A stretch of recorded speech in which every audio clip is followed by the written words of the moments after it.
Where's the bride? The MC's voice boomed through the microphone, a little too loud, a little too panicked. His eyes scanned the crowd, a bead of sweat tracing a path down his temple.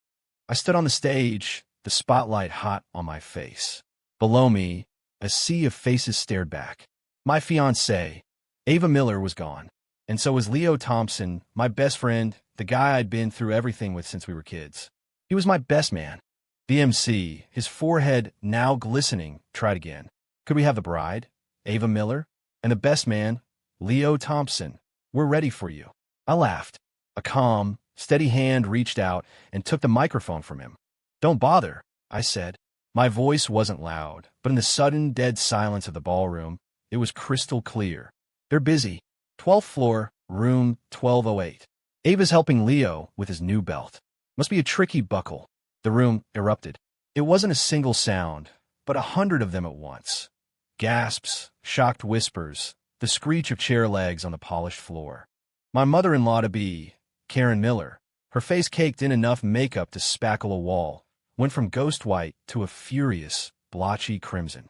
Next to her, Ava's father, Bob, dropped his champagne flute. It shattered, splashing Chardonnay all over his pants. I ignored them. I pulled out my phone, unlocked it, and tapped the screen a few times. My movements were quick, practiced. And now, for our feature presentation, I said into the mic, my voice as cold as the ice in my veins. Cut to the main screen. The hotel manager, standing off to the side, looked like he was about to have a stroke. He fumbled with his walkie-talkie, hissing into it. 3 seconds. That's all it took. The massive LED screen behind me flickered and switched. The picture was high definition, crystal fucking clear. It was the hallway outside room 1208. A member of the cleaning staff was holding a phone, filming through the crack of the slightly ajar door. The camera was shaky, but the view was unmistakable. There was Ava, still in the $20,000 custom wedding gown I'd paid for.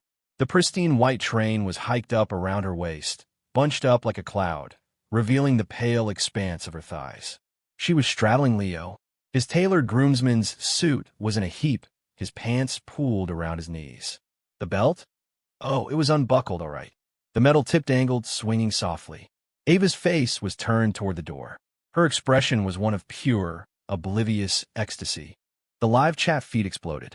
A river of red, white, and yellow text scrolled furiously across the screen, a digital swarm of locusts. WTF? Is this a live stream? OMG, the bride is a savage. With the best man? Dude, this groom is winning the award for biggest L of the year. 100K plus viewers. Let's get this to the top people. The viewer count in the top right corner was spinning like a slot machine. 100, 000 plus, 200, 000 plus, 300, 000 plus. And still climbing. I heard a strangled squawk, like a chicken getting its neck stepped on. It was Karen. She shot up from her seat and tried to rush the stage, but the people at her table grabbed her, holding her back. Bob Miller was clutching his chest, his eyes bulging as he stared at the screen, his lips trembling, unable to form a single word. I stood there, watching the sordid scene on the screen, watching the digital mob revel in my humiliation. Any last shred of doubt I might have had was vaporized by the high-definition reality of it all. Did it hurt? Yes. But beneath the pain, a cold fire was starting to burn. I raised the microphone to my lips again. Ladies and gentlemen, my voice cut through the chaos, commanding the room. It appears today's wedding has been rescheduled as a public drama. The crowd fell silent, hundreds of pairs of eyes fixed on me. However, the bar is open and the food is paid for. It would be a shame to let it go to waste. I pulled the corner of my mouth into a smile. It felt alien on my face, probably looked terrifying. 38 tables. Perfect. As of right now, consider this the official, impromptu annual holiday party for Horizon Dynamics. I paused, my gaze sweeping over the few tables occupied by my employees. They were all sitting ramrod straight, their eyes wide and bright with a barely contained excitement. Furthermore, I raised my voice, a hard edge creeping in. The $150,000 family gift I had arranged for the Millers is now being repurposed. We're cashing it out, right here, right now. It's going to be holiday bonuses for the dedicated employees of Horizon Dynamics. The explosion from my company's tables was deafening. Cheers, whistles, and the sound of palms slapping on tables nearly blew the roof off the ballroom. The other guests had a kaleidoscope of expressions: shock, morbid fascination, and a healthy dose of envy. Karen finally broke free, scrambling towards the stage like a woman possessed. She pointed a trembling, manicured finger in my face. "Jack Carter, you bastard. That's our money. It belongs to us. You touch $1 of it, and I'll." I looked down at her face, twisted with greed and fury. I smiled. "Your money." My voice was quiet, but every word was an icicle. "Karen, did you, your daughter, and your new son-in-law, Leo, forget something?" I slowly reached into the inner pocket of my suit jacket and pulled out a clear, plastic document sleeve. Inside were several pages of paper. I held it up for the room to see, for Karen's terrified, widening eyes to see. The gift agreement, signed in black and white. I enunciated every word, my voice amplified throughout the hall. $150,000. The legal term is a conditional gift. And what was the condition? The completion of the marriage license, establishing a legal and binding union. I locked eyes with Karen's instantly ashen face, my smile growing colder. "Now, are we married? Did this wedding actually happen?" I slapped the document sleeve down on the lectern. "Therefore, that money has absolutely nothing to do with the Miller family anymore." I turned back to the crowd, my voice ringing with finality. "It belongs to me, Jack Carter. And if I say it's bonus time, it's bonus time." "Security," I roared. "Keep things orderly. Where's my CFO? Now, I want you to start distributing the cash right now. All $150,000. Immediately." A team of security guards I'd hired beforehand moved in, forming a wall between me and a lunging Karen. My CFO, a sharp woman in her 50s, was already jogging towards the stage, carrying a large, silver briefcase. She slammed it on the lectern and snapped it open. Inside, stacks of crisp, new $100 bills sat in perfect, glorious rows. The room descended into madness. My employees surged forward, cheering wildly. The other guests just held their phones higher, the flash of their cameras creating a strobe effect. Karen, pinned by security, was still screaming hysterically. "Jack, you'll burn in hell for this. That's our money. Give it back. Give it back to me. I'll sue you. I'll sue you for everything you have." I didn't even look at her. I picked up the mic and addressed my CFO. "Go, by employee ID number. 1 share each. Count it out in front of them. Don't stop until the case is empty." With that, I pulled out my own phone, unlocked it, and opened a secure app for my lawyer's firm.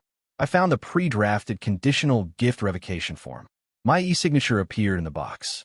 My thumb hovered over the submit button. I looked out over the chaos, over Karen being dragged away, over the giant screen where those two animals were still testing the belt. The stream was still live. The chat was over 500K now, and finally, at the case full of beautiful red-tinged cash. I grinned and pressed down hard. "See you in court, Millers." The phone screen went dark after flashing a submission successful notification. I looked up. On stage, my CFO and her assistants were handing out stacks of hundreds to employees whose hands were shaking with excitement. The corner of the ballroom where my team was seated was pure pandemonium, like New Year's Eve, Christmas, and the Super Bowl all rolled into one. The rest of the hall was a buzzing hive of gossip. The camera flashes never stopped, all aimed at the stage, at the money, and at the X-rated movie still playing on the big screen. Karen was being physically dragged out of the ballroom by 2 guards. She was still fighting, her elaborate mother-of-the-bride hairdo now a disheveled mess. Her voice was a shrill, piercing shriek. "Jack Carter, you son of a bitch, you'll rot. That's robbery. I'm calling the cops.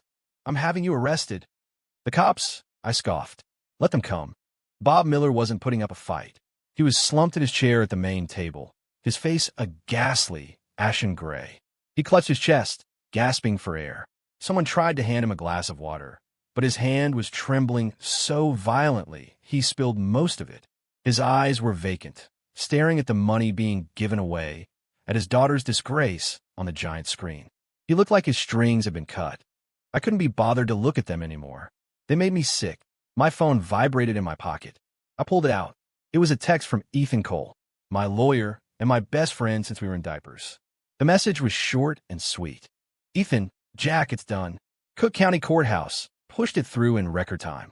My contact in the clerk's office just confirmed the asset freeze order was signed and executed. Every bank account in the Miller name, including Karen's personal account from her insurance job and Bob's pension account, is locked. The escrow account for that new condo, they just put a down payment on with your money, frozen solid. As of right now, they can't access a single dime. Perfect. Fast. Brutal. My fingers flew across the screen. Me, beautifully done. Keep an eye on it. Don't let them move anything. And Leo Thompson, I want you to ruin him. I want him left with nothing. Ethan, don't worry. His little startup has financials that wouldn't pass a high school accounting class. And that chunk of investor capital he embezzled, I've got the full paper trail. We can send him up the river whenever you give a word. I put my phone away, the cold fire inside me burning hotter. This was just the beginning. Mr. Carter, sir. My CFO hurried over, holding a tablet, her face flushed with excitement. It's all gone. The full 150 between the 38 tables. We had 186 employees and senior staff family members. Just like you said, every single one got a share. They're ecstatic. I nodded, glancing at the crowd. The employees who got their bonus were beaming, some counting the cash, others taking selfies and posting them online, a few hugging each other and cheering. This was 100 times better than any damn wedding reception. Good, I said, taking a microphone again and tapping it. All right, everybody, you've got your bonuses. The bar is open, and the kitchen is ours. Today, Horizon Dynamics celebrates. Eat, drink, and run up the tab. It's all on me. Jack Carter, you're the man. CEO of the year. Horizon. Horizon. The roar of celebration was explosive. The mood was electric. The DJ, finally getting the hint, switched the music to an upbeat dance track and the lights started flashing. The awkward, shocking wedding was officially dead. In its place was the most legendary corporate party of all time. Just then, the ballroom doors were thrown open with a bang. It wasn't security. It was Ava and Leo. They were a wreck. Ava's wedding dress was wrinkled and stained. Her makeup was a mess of tear-streaked mascara, and her hair was wild. Leo looked even worse. His suit jacket was missing buttons, his tie was askew, and there were angry red scratches on his face. Probably a souvenir from the cleaning lady or hotel security. A few security guards trailed behind them, looking grim. Apparently, the live stream was over, and they'd been escorted downstairs. Every head in the room snapped in their direction. The music died down. The raucous celebration quieted to a low hum of whispers and the clicking of phone cameras. Ava's eyes found me on the stage, triumphant and in control. Then she saw the empty silver briefcase on the lectern. When her gaze fell on my employees waving stacks of $100 bills, her face went completely white. Jack, she stammered, her voice trembling, on the verge of tears. What? What did you do? Leo saw the empty case, too, in the celebrating crowd. His face turned a dark shade of red. He wouldn't look at me. I ignored Ava. My eyes were locked on Leo. I looked at him like he was something I'd scraped off my shoe. Leo, I said, my voice low, but the microphone carried it across the room like a frozen spear. How was the belt? Fit okay. Hope the ride was smooth for my fiancé. The room erupted in another wave of muffled laughter and shocked murmurs. Leo's face went from red to purple. His fists were clenched so tight his knuckles were white. Jack, don't you fucking push it. I'm pushing it. I laughed, taking a step forward to the edge of the stage, looking down on him. You were screwing my fiancé. On my wedding day, in a hotel room I paid for. And I paid a cleaner to live stream it to a few hundred of our closest friends and family, and about 1 million strangers online. And you're telling me I'm pushing it? I pointed dramatically at the giant screen. The stream was off, but the final, damning image was frozen there for all to see. Ava, straddling him, her dress hiked up to her waist. You tell me, Leo, who's the one pushing it? My voice suddenly boomed with thunderous rage. How could you do this to me? I called you my brother for 20 years. Leo flinched, taking an involuntary step back, his eyes darting around in panic. Ava screamed, Jack, shut up. How dare you do this to us? You give my family back our money. That was our gift. Your gift. I turned on her, my voice like a razor's edge. Ava, Did Leo's belt buckle scramble your brain? The gift agreement. You signed it. You put your thumbprint on it. Did you forget? Should I have Ethan fax a copy to your face? I held up the clear document sleeve again, the contract inside perfectly visible. That 150 grand was a conditional gift. The condition was a marriage license. Did we get one? Are you my wife right now? I took another step closer, my voice dropping to a frigid whisper. You tell me, why the hell does that money have the Miller name on it anymore? Ava stumbled backward, all the color draining from her face, leaving only a mask of pale, desperate horror. You set me up. Jack, you planned this. You're a monster. Set you up? I sneered. I was protecting myself from your family's bottomless greed, protecting myself from a cheating fiancé, and protecting myself from a backstabbing, two-faced snake. I just never imagined you'd all put on such a spectacular show for me. And for the entire internet. The performance was breathtaking. I was done talking to them. I turned back to the microphone. Security, get this trash out of my company's party. They're ruining the atmosphere. The guards, who had been waiting for the signal, moved in. They grabbed a screaming, struggling Ava and a weakly resisting Leo and started dragging them out like sacks of garbage. Jack, you'll pay for this. You bastard. Give us the money. I'll sue you for invasion of privacy, for slander. Their curses faded as they were hauled out the door. Silence. Less silence. I took a deep breath and put on a relaxed smile. All right, folks, the trash has been taken out. Let's get back to it. Music, let's go. Nobody goes home sober tonight. The music blasted back to life, the lights flashed, and the party roared back into full swing. I walked off the stage and returned to the main table, which was now my executive team's table. I had just sat down when my phone vibrated again. It was Ethan. Ethan, Jack, the Millers are imploding. Karen was just at the bank trying to withdraw cash and had a full-blown meltdown when she found out the accounts were frozen. Security had to drag her out. Bob Miller is on his way to the hospital. Word is he's having trouble breathing. And as for Leo, a few of his company's investors just called me. They heard the news. They're pulling out. I picked up a glass of whiskey someone had poured, tilted my head back, and downed it in one go. The liquor burned a fiery trail down my throat, feeding the cold flames in my chest. I texted back. Me, Bob's in the hospital. Good. Saves me the trouble. Tell those investors that Leo embezzled company funds, and we have the proof. Tell them he's looking at hard time. They want to pull their money out. Too late. They can get in line with the rest of his creditors. I tossed my phone on the table. I looked at the party raging around me, at the half-eaten plates of expensive food, at the empty bride's seat beside mine. This was just the beginning. The real show was about to start. Leo, Ava, and the entire Miller clan. None of them were getting away. Chapter 3, The Burn of the Whiskey, was satisfying. I set the empty glass down. My phone screen lit up again. Ethan, Jack, it's confirmed. Bob Miller is in the ICU at St. Jude's. Massive heart attack. They stabilized him, but he's on a ventilator. Karen is at the hospital, hysterical. She has no money for the deposit, and they're demanding payment up front. Every one of her cards is declined. A grim smile touched my lips. Perfect. I typed back. Me, got it. Do me a favor. Call the hospital administration. Help him out. Make sure Bob gets the best of everything. Top-shelf drugs, state-of-the-art machines, the works. Keep a detailed, itemized bill. We'll be sending it to the Millers. Ethan, consider it done. I'll make sure Mr. Miller receives the platinum VIP experience. The bill will be a work of art. On Leo, his investors just released a joint statement. They're out, and they're making it public.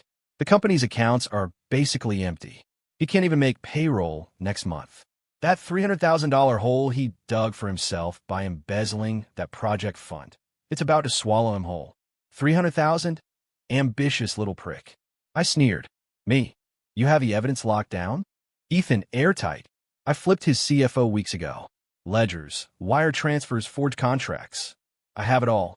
We can put him away for 10 years. Easy. Me, not yet. Let him sweat for a few days. First, let's make sure his company is dead and buried. When the ship sinks, the rats drown. Ethan, understood. I'll make a few calls. There will be plenty of people happy to help shove him under. Just as I put my phone down, a number I didn't recognize rang through. Local area code. I answered but said nothing. Hello? Jack. Jack Carter. It was Karen's voice.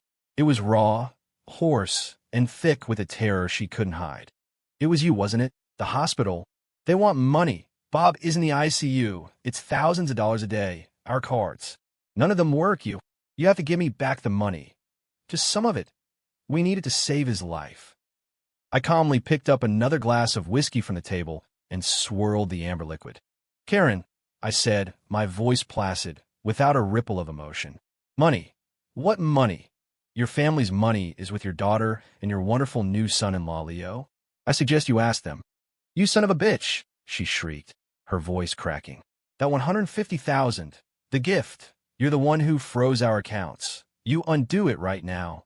If anything happens to Bob, I swear to God, I'll kill you. Kill me. I let out a short, sharp laugh. Save your energy. You'll need it to take care of your dying husband.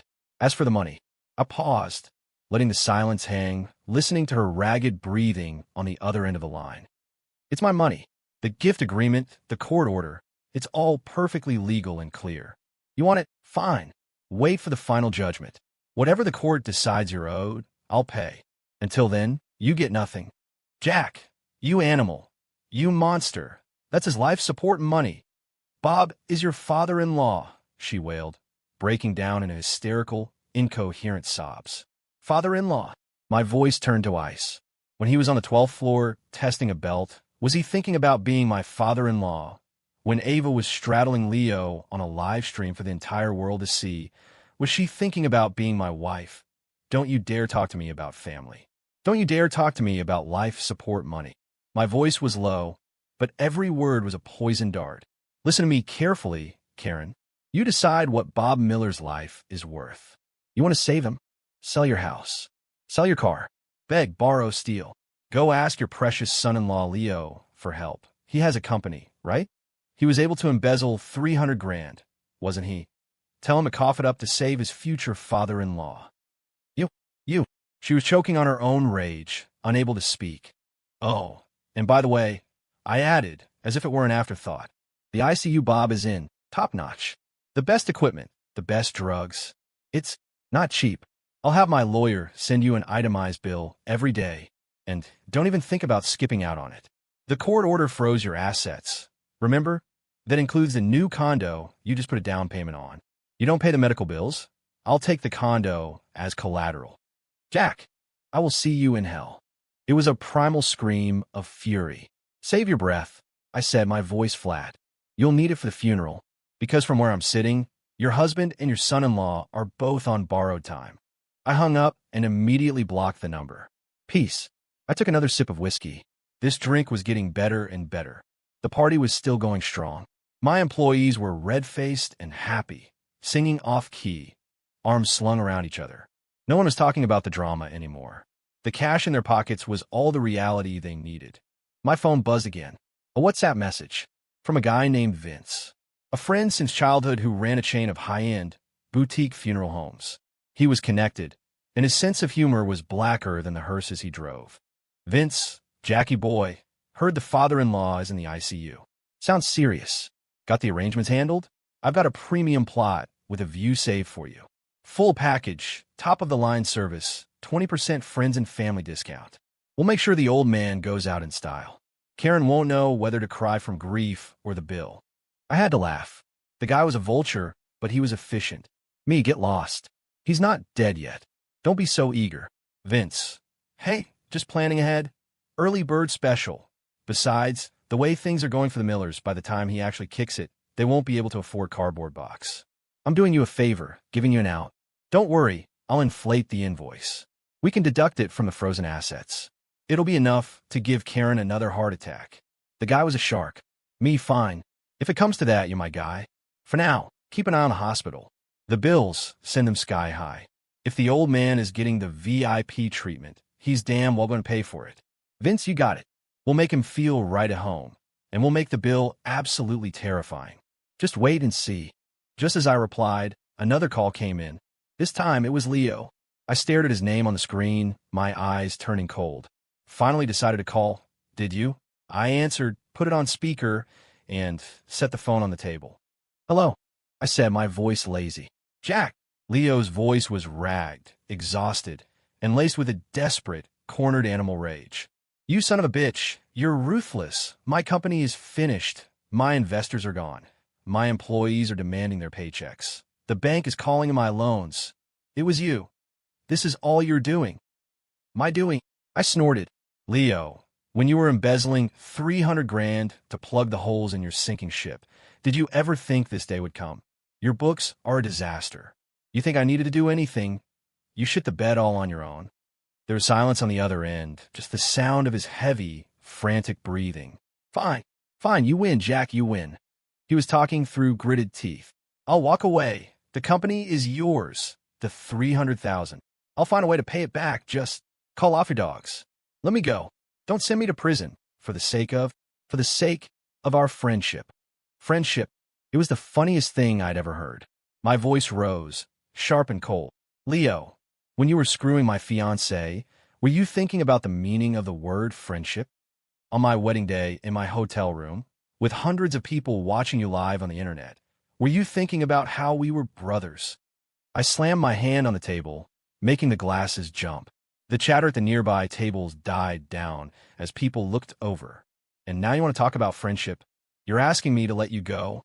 I leaned into the phone, my voice dropping to a venomous whisper. "Leo, who the hell do you think you are?" Dead silence. That 300 grand wasn't just numbers on a screen. It was the company's money. It was your investors' money. It was your employees' goddamn paychecks. My voice was ice. "You're going to pay every cent back? And as for the crime, get ready to do some hard time. 10 years. I hope it's more. I hope you rot in there. Jack, you're really going to destroy me over this?" Leo's voice was high and panicked. "Fine, fine. You want to play it that way? It was Ava. It was all Ava. The bitch seduced me. She came onto me. She said you were useless in bed, that you couldn't satisfy her. She said she was bored with you. That's the only reason I—" "Shut up," I roared, cutting him off. My eyes felt like they could freeze lava. "Leo, you're not even a man. The second you're in trouble, you throw a woman under the bus? Ava is a snake, but you're a worthless, spineless coward." I took a deep breath, fighting down a wave of nausea. "Save it for the judge," I said, my voice returning to a calm, detached tone of judgment. "Oh, and by the way, your future father-in-law is lying in an ICU bed, costing a fortune every day. Karen is trying to scrape together money to keep him alive. As her daughter's devoted new lover, shouldn't you be helping out? If you could just find that 300 grand, maybe you could spare some of it to buy Bob a decent coffin." You. Leo was sputtering, speechless. "And one more thing." I added the final twisting knife. My voice was light, almost conversational, but it carried the weight of a death sentence. "Ava is probably waiting for you, her true love, to ride in and save her, to save her father. Good luck with that, Leo. You're going to need it." I hung up, blocked his number. The world was quiet again. I picked up my glass and drained it. The burn was exquisite. This was just the beginning. Your new life is just getting started, Leo. Prison, that's the easy part. I picked up my phone and texted Ethan. "Me, that 300 grand embezzlement case on Leo. Send the evidence anonymously to the FBI and light another fire under him. Get his employees, the ones he screwed out of their paychecks, to file reports with the Department of Labor and the police. Make a scene. I want him in a holding cell by tomorrow. Ethan done. I'll make sure his arrest is as public and humiliating as possible." I put my phone down and looked at the roaring party, at the joyful faces of my employees. A decent coffin, Leo's prison commissary fund, Bob's medical bills and funeral expenses, Karen's tears, and Ava's. Well, whatever was left of her soul. Not one of them was off the hook. The party finally died down in the early hours of the morning. I'd had a lot to drink, but my mind was a block of ice. My employees left, drunk and happy, slapping me on the back and yelling, "Jack's the man." The massive ballroom was a wreck, littered with half-empty glasses and plates. The only people left a few cleaners sweeping up the debris of my former life. I leaned back in my chair and pinched the bridge of my nose. My phone was lit up with a message from Ethan. "Ethan, Jack, Leo's in custody." The FBI moved fast. The evidence was too solid to ignore. His former employees are protesting outside the police station with signs, demanding their back pay. It's already on the local news. The headline is perfect. Groom livestreams bride's affair with best man at wedding. Best man arrested for embezzlement. He'd attached a photo. It was Leo, head down, hands cuffed behind his back, being pushed into a squad car by two agents. His wrinkled groomsman suit was a pathetic joke. In the background, you could clearly see a sign that read, "Leo Thompson is a thief." A grim smile touched my lips. He deserved it. Me, good work. Make sure he doesn't get bail. What's the latest on the Millers? How's that hospital bill looking? Ethan, the bill. It's thick enough to be used as a weapon. Your friend Vince is a true artist of extortion. He somehow managed to turn a day in the ICU into a bill that looks like the GDP of a small country. All sorts of specialist consultations, imported medications, and advanced diagnostics. Bob Miller is now a human money pit. Karen showed up at the hospital and had another meltdown. Security threw her out.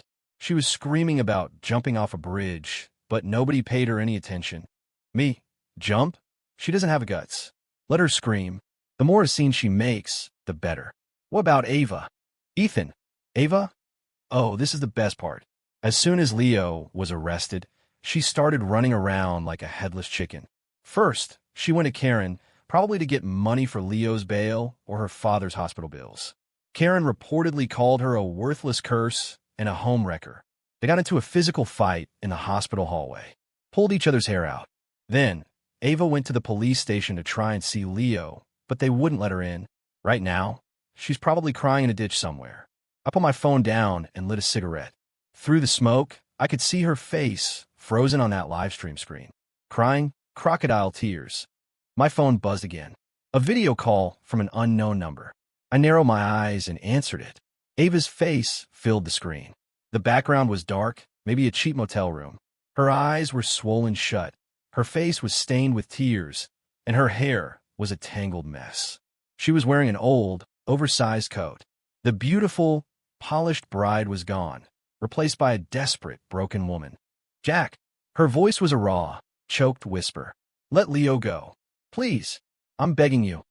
I took a long drag from my cigarette and said nothing, just watched her pathetic performance through the screen.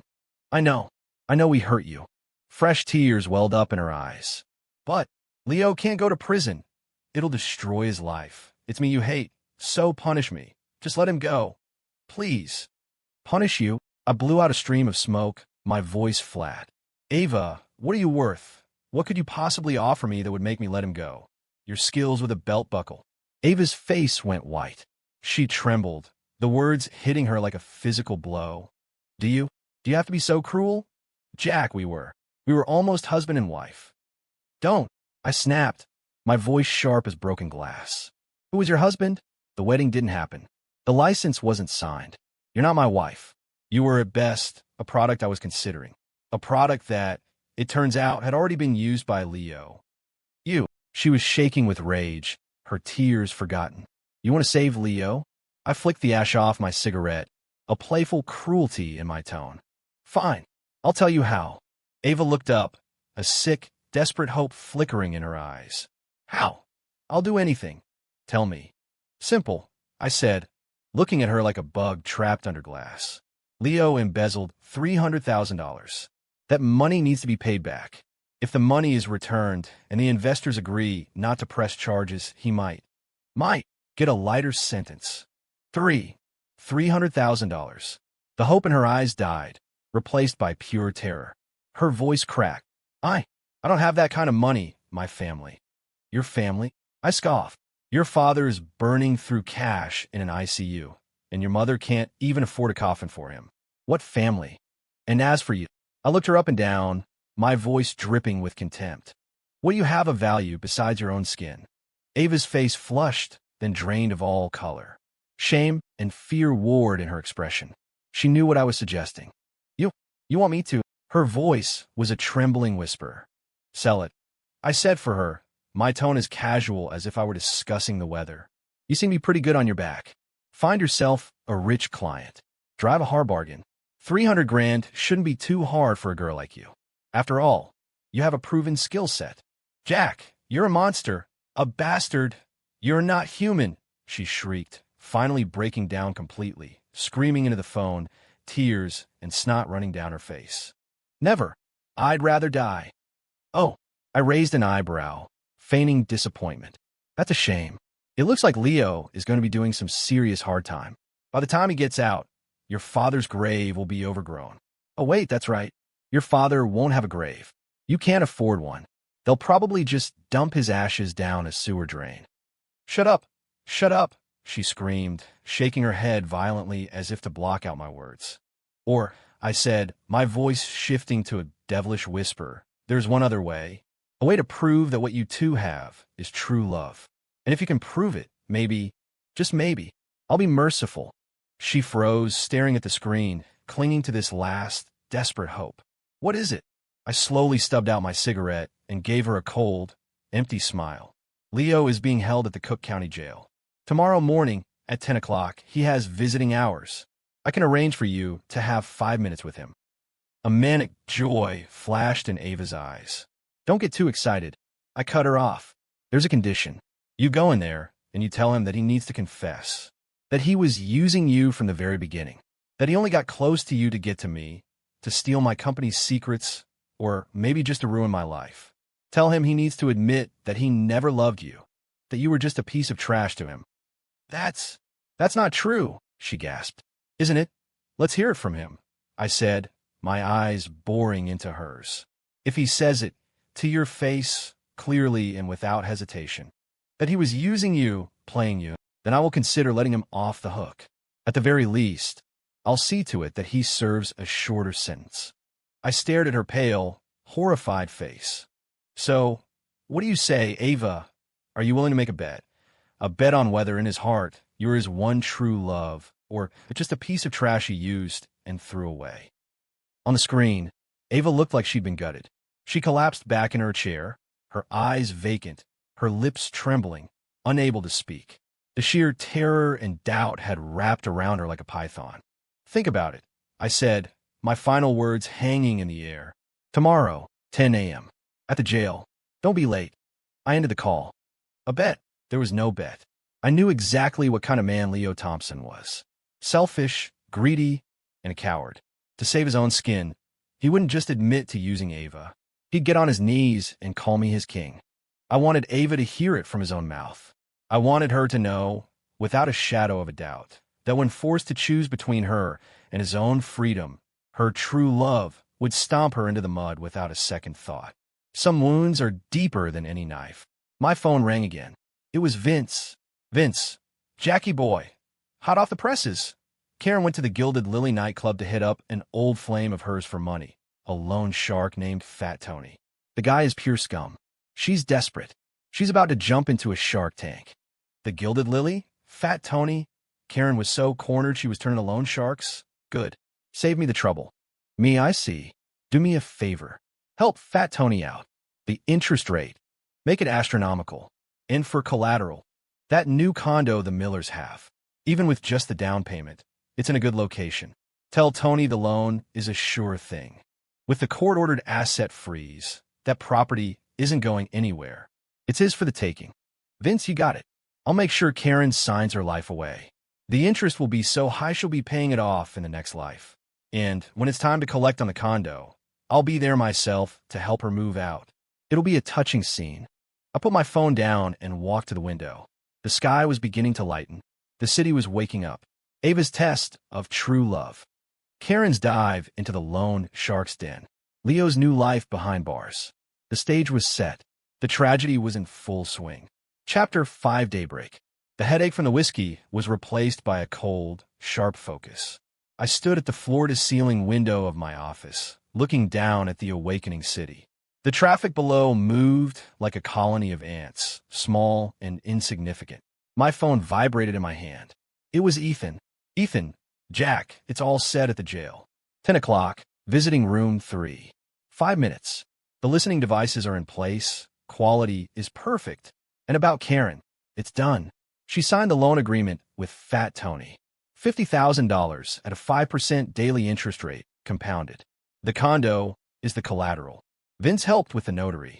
It's all legal. She was shaking so bad, she could barely sign her name. 5% a day, compounded, Fat Tony didn't mess around. 50 grand would turn into a mountain of debt in a month. That condo, bought with my money, now collateral for a loan shark. The irony was delicious. Me excellent.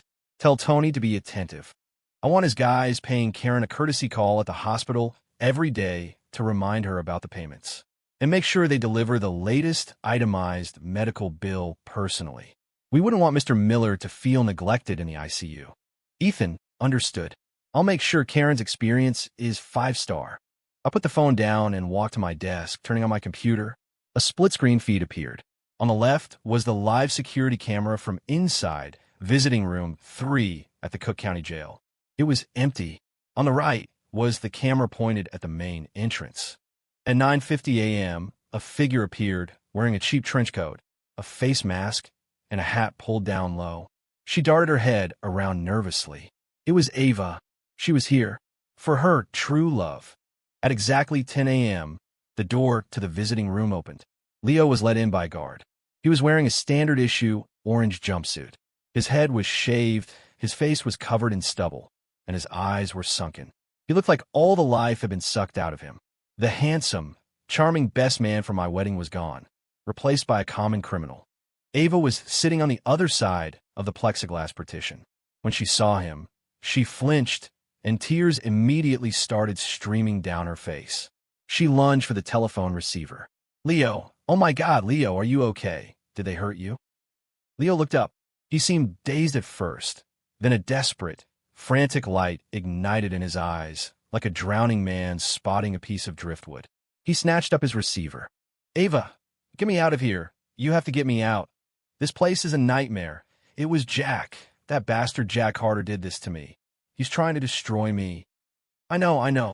Ava sobbed. I begged him. I got on my knees and begged him. He wouldn't listen, but he offered me a deal. What deal? Tell me. I'll do anything to get out of here. Leo pressed his face against the glass, his eyes wild with a hunger for freedom. There was no concern for her in them, only for himself. Ava looked at him, at his selfish, terrified eyes, and her heart began to sink. She remembered my words, a piece of trash he used and threw away. She bit her lip, her voice trembling. He said that if you confess that you were using me the whole time, that you only got close to me to get back at him, or to steal his company's secrets, that you never loved me. If you say that, he'll consider letting you go. Silence. The only sound in the room was the heavy, ragged breathing. On the monitor, Leo's face froze. He stared at Ava, his eyes filled with shock, rage, and the cornered look of a liar who'd been exposed. That son of a bitch, he roared, his voice cracking. Ava, are you going to believe him or me? You know how I feel about you. I betrayed my best friend for you. I'm in fucking jail for you, and now you're questioning me. Do you have any loyalty at all? Ava flinched, the force of his anger like a slap. I'm not. He said. Who cares what he said? Leo cut her off, his eyes burning with a vicious fury. Ava, are you an idiot? He's trying to turn us against each other. He wants to watch us tear each other apart. And you fell for it. You fool.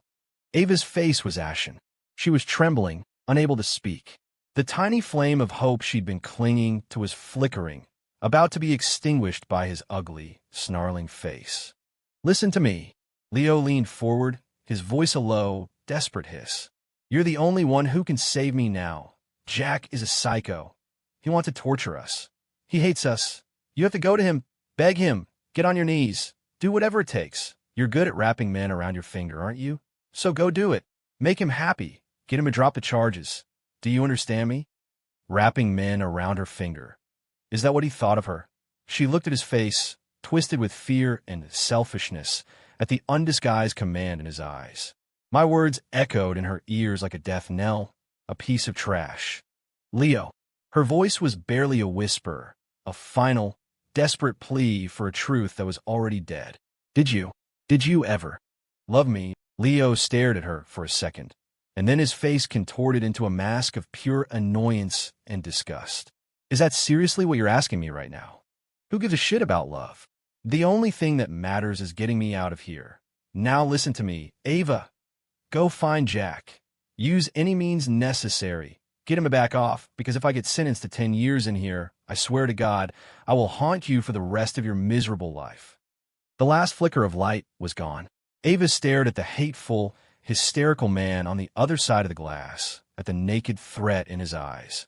Every fantasy, every bubble of true love was popped, stabbed to death by the very man she thought she loved. She started to laugh. Tears were still streaming down her face, but her lips pulled back into a smile that was more horrifying than any scream. I understand, she said into the receiver, her voice suddenly calm, as still and dead as a frozen lake. I understand now, Leo. She slowly stood up, not looking at the confused, hopeful expression that was dawning on his face. She hung up the phone. She turned, and with the straight-back posture of a walking corpse, she walked toward the exit. Ava, where the hell are you going? Get back here. I'm not done talking to you, did you hear me? Get back here. Leo was banging on the glass, screaming, a caged animal watching his last hope walk away. She didn't look back. The door closed behind her, cutting off his frantic roars. At my desk, I closed the video feed. I took off the headset, Leo's final curses still echoing in my ears. A bet. There was never any bet. The darkness in the human heart never disappoints. My phone rang. It was Ava. I answered. There was a long silence, filled only with her broken, ragged breathing. I waited. Finally, her voice came, raw and dead. Jack, the money. How do I earn it? I leaned back in my chair, tapping my fingers on the desk. So you've made up your mind? Yes. The Gilded Lily nightclub. You know it. I said the name of the most exclusive and most depraved club in the city. I heard her sharp intake of breath. Ask for a woman named Roxy. Tell her Jack Carter sent you, I said, my voice flat, as if I were ordering takeout. She'll set you up. $300,000. How fast you earn it is up to you. Come back when you have it all. Another long silence. I could picture her expression, the humiliation, the despair, the final shred of her dignity being ground into dust. Okay, the line went dead. I walked to the bar in my office and poured a glass of whiskey. Ava had finally started down the path I'd laid for her, selling her body to save her true love. How romantic. Too bad the man she was saving was a rabid dog who would have torn her apart to save himself. My phone buzzed again. It was Vince. He'd sent a picture. It was taken in a dimly lit VIP room. Karen was on a couch across from a fat, greasy man with a thick gold chain around his neck, Fat Tony. Karen had a desperate, fawning smile on her face, and she was clutching a contract in her hand. Tony was chewing on a cigar, looking at her like she was a piece of meat. In the corner of the photo, a scantily clad waitress stood with a numb, vacant expression. Jackie, she got the money. 50 grand in cash. Tony sent a couple of his boys to escort her to the hospital to pay the bill. They'll be her 24/7 bodyguards from now on to help her keep track of her payments. Oh, and they delivered today's bill. When she saw the number, she almost passed out again. I took a sip of the whiskey. Karen, borrowing from a loan shark to pay for a life she couldn't save. Ava, selling her body to save a man who despised her. Leo, rotting in jail, cursing them both. And Bob, burning through money in an ICU, waiting to die. The whole family, a beautiful portrait of misery, thrashing around in their own private hell. This, I thought, was true poetry. I picked up my phone and texted Ethan. Me. Ava is going to the Gilded Lily. Tell Roxy to take good care of her. The price should be high. The clients. Discerning. I want every dollar she earns to be a memory she can never forget. Ethan. Understood. Roxy is a professional. She'll make sure Miss Miller is unforgettable. I put my phone down and looked out the window. The sun was bright. The show was just getting started. Your true love is selling her soul to save you, Leo. I hope you can appreciate the gesture from your prison cell. Chapter 6. The burn of whiskey was still on my tongue when my phone buzzed with an incoming video call from Vince. I answered. The screen showed the sterile, white hallway of the ICU. Karen was wedged between two large men with neck tattoos and bulging biceps. She was clutching a black duffel bag to her chest so tightly her knuckles were white, a mask of pure terror and despair on her face, which was slick with tears and snot. See this, Jackie boy? Vince's voice was giddy. Fat Tony's associates personally escorted Mama Karen to make her payment. 50 grand in cash. The teller's hand were cramping from counting it all. The camera panned to the payment window, where thick stacks of $100 bills sat on the counter. A cashier in scrubs counted them with a bored, mechanical efficiency. Karen watched the money disappear, her body trembling like a leaf in a storm. She looked hollowed out, as if her soul had been scooped out with a spoon. That was the loan shark's money, the poison that was now in her veins, compounding daily. "Listen up, Karen," one of the tattooed men barked, making her jump. "The payment's made. Don't forget the interest. First payment's due tomorrow. 5 grand. Cash. At the Gilded Lily." "Got it." Karen's lips trembled. She couldn't speak, just nodded frantically, silent tears carving paths through the grime on her face. "And this," the other man said, slapping a piece of paper against her cheek. "Today's bill, VIP suite, imported drugs, specialist fees. Total comes to $18,765.32. You bring that plus the interest tomorrow. You come up short." He grinned, cracking his knuckles loudly. Karen stared at the new bill, her eyes glazing over. She swayed on her feet and would have collapsed if the men hadn't held her up. "All right, enough playing dead," one of them said, shoving her forward. "Get out of here and be on time tomorrow. You don't want us to come looking for you." They half-dragged, half-pushed her down the hall. The video ended on her stumbling, broken figure. A text from Vince immediately followed. "Vince, how's that for drama? She looks like death warmed over. Between tomorrow's interest and the new hospital bill, where's she going to get that kind of cash? Sell a kidney." I texted back a simple good. The loan shark's pit was deep. This was only the beginning for Karen. My office intercom buzzed. "Mr. Carter," my assistant's voice said, "there's a Miss Miller here to see you. She doesn't have an appointment, but she insisted you'd know why she's here." "Ava." "Already. Roxy must have put her on the fast track." "Send her up," I said. A few minutes later, the door opened. Ava walked in. She was wearing a cheap, tight dress, the neckline cut low. Her face was covered in a thick layer of makeup that failed to hide the dark circles under her swollen eyes. The exhaustion coming off her was a physical thing. She clutched a small purse, her knuckles white. She stopped in front of my desk like a prisoner awaiting sentencing, her head bowed. "Where's the money?" I asked, dispensing with any pleasantries. Ava flinched. She looked up, her eyes a mix of humiliation and a new, frightening emptiness. She slapped her purse on my desk, unzipped it, and pulled out several thick bank-wrapped stacks of cash and a few credit cards. Here's 20,000 in cash." Her voice was a raw whisper. "The cards, there's 30,000 on them. Roxy, she gave me an advance. I signed a contract. The rest will come out of my earnings. 50,000 in one night." Roxy had certainly put her to work. I glanced at the money, but didn't touch it. My eyes stayed on her face. "It's not enough," I said, the words falling like chips of ice. Ava's face went slack, all the color draining away. She swayed, grabbing the edge of my desk to steady herself. I'll earn it. I'll earn it as fast as I can, Jack. You promised. 300,000, and you'd." "I did promise," I interrupted, leaning back in my leather chair, my gaze pinning her to the spot. "But Leo's case is moving quickly. The evidence is solid. The we'll have it by next week. Once he's formally indicted, it's much harder to make a deal." The despair in Ava's eyes was replaced by sheer panic. "No, they can't. Jack, please. Just give me more time. I swear I'll time." I laughed coldly. "Time is money, Ava, and you're fresh out of both." I let her dangle in the silence for a moment, enjoying the sight of her breaking. "However," I said, my voice softening into a mock charitable tone, "given how hard you're working, I might have another solution for you." She looked at me, desperate, latching onto the lifeline. "What?" "I'll do anything." "Your father," I said slowly, watching the confusion cloud her face. "Bob Miller.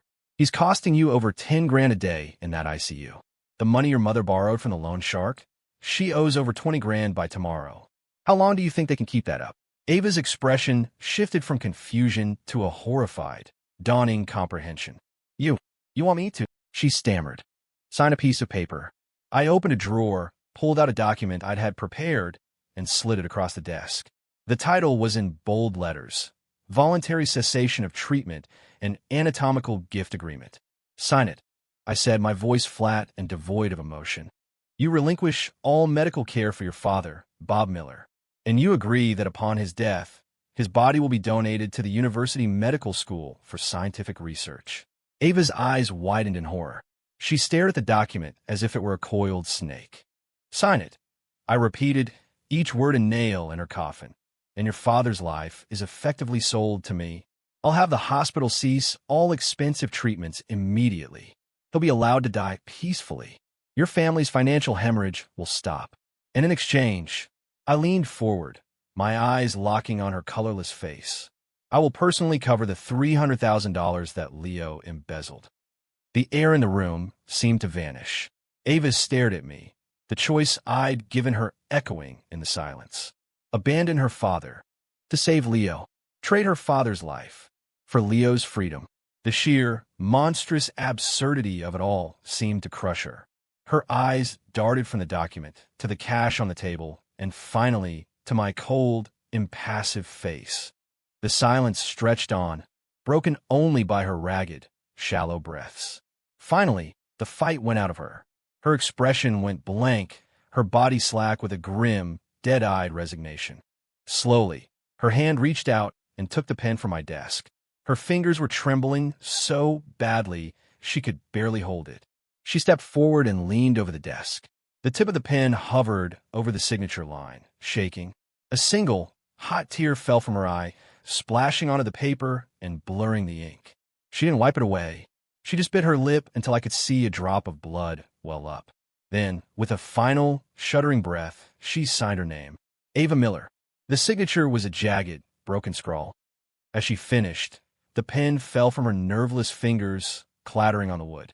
She stumbled back, hitting the wall, her eyes wide and vacant, staring at nothing. I picked up the document and glanced at the signature. Perfect. I hit the intercom. Give me ST. Jude's Medical Center ICU. Tell them to cease all non-essential life support for the patient, Bob Miller. Maintain basic vitals only. Bill all costs to my account. I hung up and looked at Ava, who was still propped against the wall like a discarded doll. The money will be wired to Leo's former company to cover the full amount of the restitution, I said calmly. As for Leo, in light of his father-in-law's generous final contribution, I'll have Ethan speak with the D. Perhaps they can be persuaded to go a little easier on him. Easier. 10 years to 8. What was the difference? Ava didn't react. She just stared into space, her soul having apparently vacated the premises when she signed her name. I buzzed my assistant. Please show Miss Miller out. My assistant entered and gently touched Ava's arm. Miss Miller, this way, please. Like a puppet, Ava allowed herself to be led out of the office, her steps shuffling, her body radiating an aura of death. The door clicked shut. I walked over to the paper shredder, the signed agreement in my hand. The machine whirred to life, its steel teeth grabbing the paper and tearing it into 1,000 tiny pieces. Bob Miller's life, Ava's last shred of conscience, Leo's faint hope. All of it turned to confetti. I went back to my desk and texted Vince. Me. Bob Miller's off the expensive meds. He's just being kept breathing now. Have the hospital inform Karen that her husband is fading fast and she should prepare for the end. And the urn. Get the cheapest one they have. On me.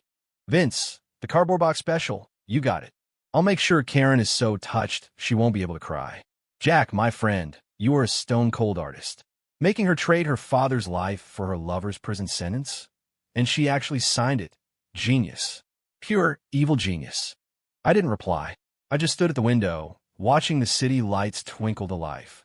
The final act was about to begin. The shredder had barely gone silent when my phone lit up with a call from Vince. Vince, Jackie, he's gone. Bob Miller just kicked the bucket. The hospital called Karen, and she's on her way, screaming her head off. And I got the urn you sponsored. It's basically a cardboard box. A strong wind could knock it over. Classy, right? He died faster than I expected. Without the expensive life support, he was just an old man with a bad heart. Good. Save me some money. Me got it. Let Karen handle the arrangements. And make sure you get a good photo of that sponsored urn. Vince, Oh, I'll get a picture that will bring a tear to your eye. By the way, Fat Tony's guys are already on their way to comfort Karen at the hospital and to remind her that today's payment is due. In full. Where's she going to get that money now? Sell her husband's ashes. I walked to the bar and poured another whiskey. Bob Miller was dead, soon to be stored in a cardboard box. His final act on Earth was to unwittingly shorten his son-in-law's prison sentence. The irony was so thick you could choke on it. The door opened, and Ethan walked in, holding a tablet, a grimly satisfied look on his face. Jack, the D, has made a decision on Leo's case. Embezzlement of $300,000 is a major felony. But, given the full restitution, Ethan handed me the tablet. It was a copy of the indictment. They're recommending a sentence of 8 years. 8 years. 2 years less than the maximum. My $300,000 restitution had done its job. 8 years was more than enough time for him to reflect on his life choices. And about that anatomical gift agreement Ava signed, Ethan added, the medical school has already taken possession of Bob Miller's body. The paperwork is all filed. Karen tried to stop them at the hospital, but Fat Tony's men persuaded her to stand down. Good, I said, my eyes fixed on a mugshot of Leo on the indictment. He looked pathetic. 8 years was a gift. When's the trial? Next Monday, 9 a.m. at the county courthouse. It's an open hearing. I've already alerted the media. It should be quite a show. Excellent, I said, handing the tablet back. And Ava? Roxy says she's a very dedicated employee, Ethan said, a ghost of a smirk on his lips. She's taking on any client, trying to earn the rest of the money as fast as she can. She's not in good shape. Roxy asked if she should be given any special consideration. No, I said, waving my hand dismissively. Let her work. When she's earned the full amount, tell her she can come and pick up the proof of Leo's reduced sentence. It was a meaningless piece of paper, but it would be enough to keep her crawling through the mud. Ethan nodded. Understood. Monday morning, the county courthouse. The courtroom was packed. The media was there in full force, a forest of microphones and cameras. Karen was huddled in a corner, looking like she'd aged 20 years. Her hair was a mess, her eyes were sunken, and she was clutching that cheap cardboard earned to her chest as if it were a life preserver. Fat Tony's 2 associates sat in the row behind her, a silent, menacing reminder of her crushing debt. Ava was there, too, on the other side of the room. She was wearing a revealing dress and a thick mask of makeup that couldn't hide the dead look in her eyes. She stared at the floor, twisting a loose thread on her skirt. The gavel banged. All rise. The court is now in session. Bring in the defendant, Leo Thompson. A side door opened, and 2 bailiffs led Leo in. He was in an orange jumpsuit, his head shaved, his wrists and ankles shackled. He kept his head down, refusing to look at the gallery. The charming, confident CO was gone, replaced by a broken convict. The prosecutor began reading the charges. The words embezzlement, $300,000, and breach of trust echoed through the silent courtroom. When it was Leo's turn to speak, he looked up, his eyes darting around frantically. He saw Karen and the urn, and he flinched. Then he saw Ava, and his expression soured into a mix of resentment and disgust. I am guilty, he stammered, his voice hoarse. I wronged my company, my investors, my employees. I was foolish. I was led astray. His eyes shot back to Ava. By whom? The judge asked. By Ava Miller. Leo's voice suddenly rose, filled with a desperate, venomous conviction as he pointed a trembling finger at her. It was her. She seduced me.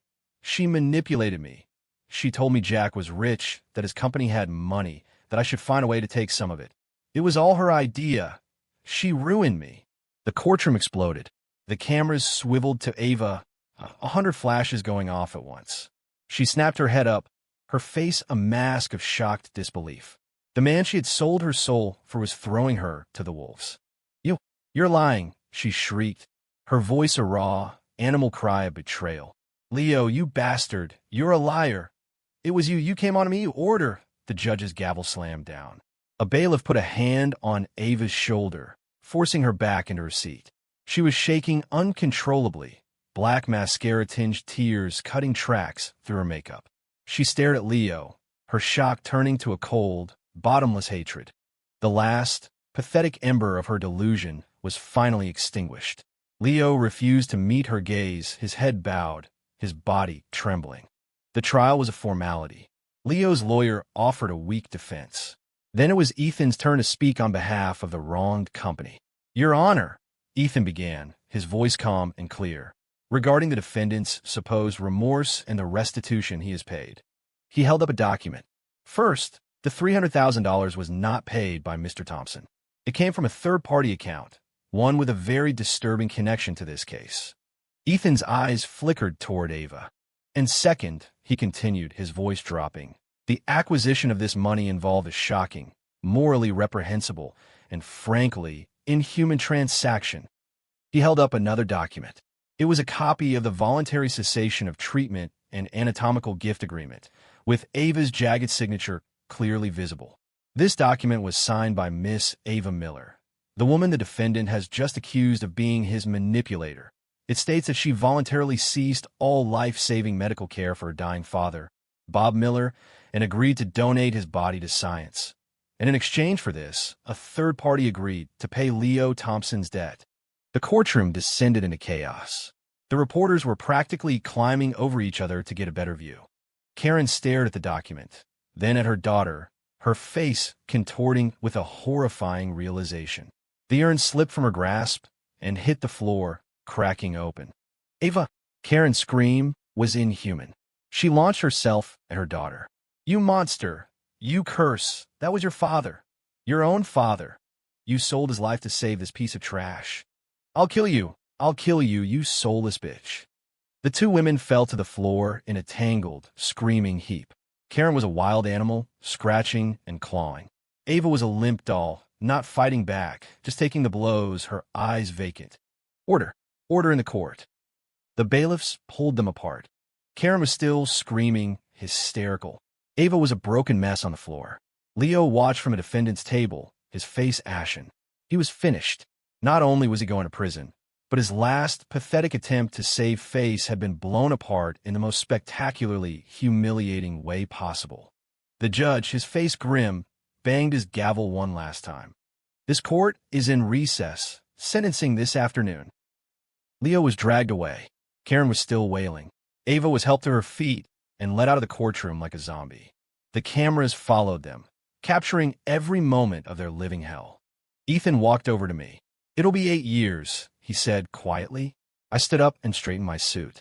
My eyes swept over the chaotic courtroom, over the cracked urn on the floor, over the strands of hair and drops of blood where Ava had been.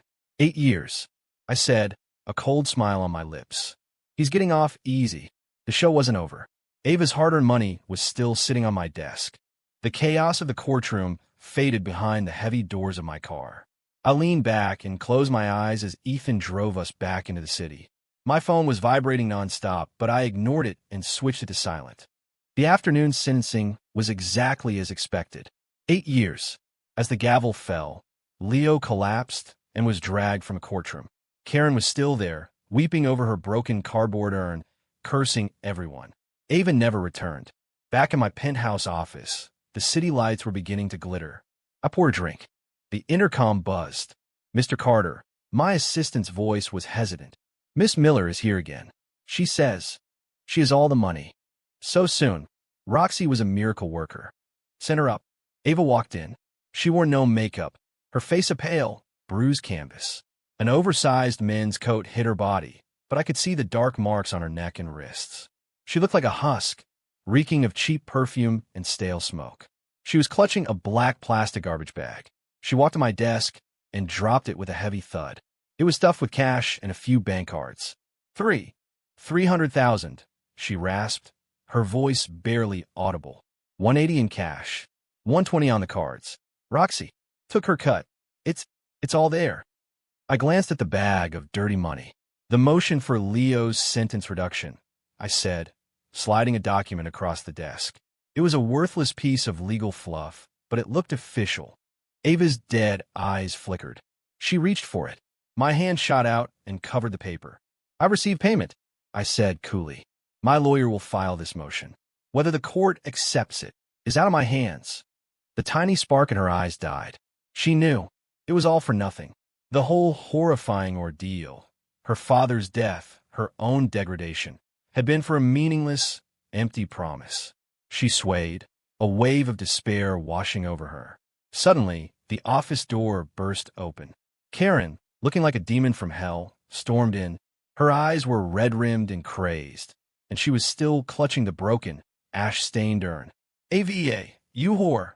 You curse!" she shrieked, her eyes locking on the bag of money. "What are you doing with that money?" "That's my money! Give it to me!" She lunged, not at me, but at Ava, one hand clawing for her daughter's face, the other for the bag on my desk. "Get off me!" Ava screamed, a dam of rage and despair finally breaking inside her. She shoved her mother with a strength I didn't know she possessed. Karen stumbled back, tripped, and fell hard. The broken urn flew from her hands. It hit the marble floor and shattered. A cloud of gray-white dust, the last mortal remains of Bob Miller, puffed into the air, settling like a grim shroud over Karen. The room went silent. Karen stared at the dust on her hands, at the pathetic mess on the floor. Then she let out a sound, a raw, guttural wail of pure agony that didn't seem human. "Bob! Oh, God! B.O.B.!" she screamed, scrambling on her hands and knees, trying to scoop the ashes back into the broken pieces of cardboard. Tears and dust streaked her face. "My Bob, you deserved so much better. She did this to you. Ava, I'll kill you. I'll kill your whole family." "Enough!" I roared, hitting the security button on my desk. Two of my guards, who had been waiting outside, rushed in and grabbed the flailing, screaming Karen. "Get her out of here," I ordered, my voice like ice, "and clean up this mess." They dragged Karen out. Another guard came in with a dustpan and broom and began to sweep up the last of Bob Miller. Ava just stood there, watching, her body trembling, her face a blank mask of utter devastation. Everything she had, everything she was gone.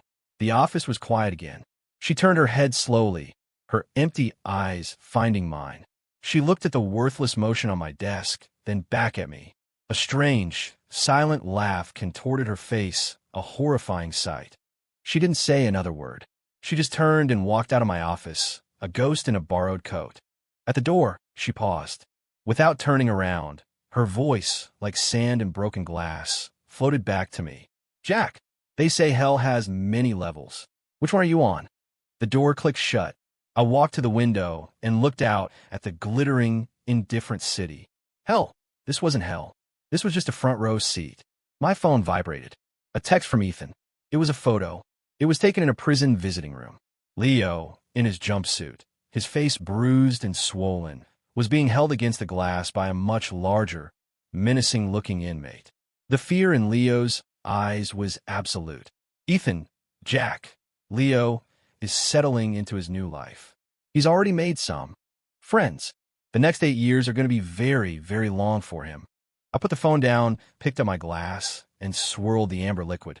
8 years. It was just the beginning. I downed the whiskey in one go. The burn was magnificent.